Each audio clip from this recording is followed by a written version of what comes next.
ఆంధ్రప్రదేశ్ ముఖ్యమంత్రి శ్రీ నారా చంద్రబాబు నాయుడు గారికి సంబంధించినటువంటి అంశాన్ని తీసుకొని ఆయన జైల్లోకి వెళ్ళినప్పుడు సందర్భాన్ని తీసుకున్నటువంటి బండ్ల గణేష్ గారు ఆయన తిరిగి క్షేమంగా ఆంధ్రప్రదేశ్కు వస్తే నేను తిరుమలకు వస్తానంటూ కూడా ఒక మొక్కుకున్నట్టుగా కూడా చెప్తా ఉన్నారు. సో దీనికి సంబంధించి షాద్నగర్ నుండి తిరుమల వరకు కూడా సంకల్ప యాత్రని నిర్వహిస్తా ఉన్నారు.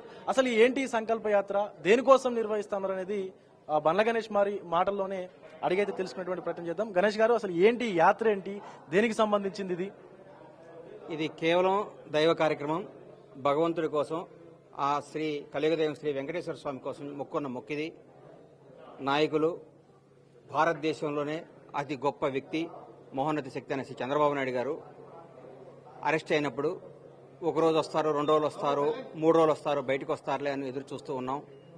మేమందరం అభిమానులు అందరం ఆయన్ని ప్రేమించే తెలుగు ప్రజలందరూ ఆర్తనాదాలతో ఎదురు చూస్తున్న టైంలో ఆ బెయిల్ పోస్ట్ పోన్ అవుతూ సార్ జైల్లో ఉండటం జరిగింది. ఓ రోజు నేను సుప్రీంకోర్టులో 2-3 సార్లు కోర్టుకు వెళ్ళడం జరిగింది. 2 సార్లు పోస్ట్ పోన్ అయింది. ఈ రోజు తప్పకుండా బెయిల్ వస్తుందని ఆశతో సుప్రీంకోర్టుకి వెళ్ళి మార్నింగ్ 9ంటికి కూర్చున్నాను. 10:30కి గౌరవనీయులు న్యాయమూర్తి గారు ఇది నా ముందు విచారించబడదు అని చెప్పడం జరిగింది. ఆ రోజు నా కళ్ళు చెమర్చాయి.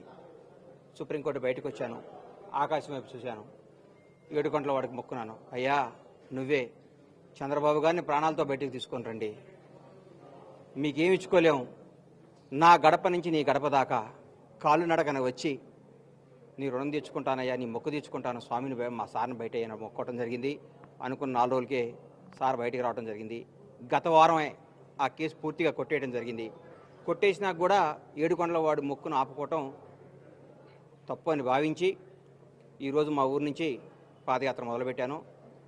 భగవంతుడి అనుగ్రహంతో, అందరి ఆశీస్సులతో, అందరి అభిమానంతో 20 రోజుల్లో యాత్రను కంప్లీట్ చేయాలని సంకల్పిస్తున్నాను.